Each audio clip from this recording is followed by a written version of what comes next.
KGF లాంటి pan India block buster లో నటించింది శ్రీనిధి. ఏమాత్రం ఆఫర్స్ వచ్చాయి. అదే పూజా హెగ్డే ఒక్క స్పెషల్ సాంగ్ చేసింది. దీంతో ఆమెకు కావాల్సిన ఆఫర్లు, అడిగినంత రెమ్యునరేషన్స్ ఇస్తున్నారు. హీరోయిన్స్ కు స్పెషల్ సాంగ్స్ హెల్ప్ అంతా ఇంత కాదు.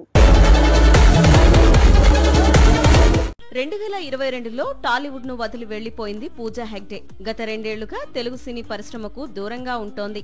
అలాంటి కథానాయిక ఇప్పుడు దుల్కర్ నటించే తెలుగు చిత్రంలో హీరోయిన్ ఛాన్స్ దక్కించుకుంది. ప్రస్తుతం ఈ సినిమా షూటింగ్ శరవేగంగా జరుగుతోంది.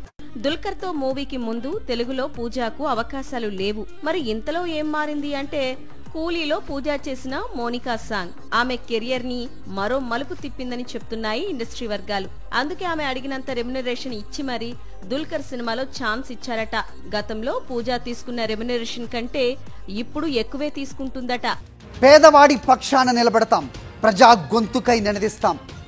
వాయిస్ ఆఫ్ వాయిస్లెస్, తెలుగువారి మనస్సాక్షి సాక్షి టీవీ. సాక్షి టీవీ ప్రసారాల కోసం మీ స్థానిక కేబుల్ ఆపరేటర్ను వెంటనే సంప్రదించండి.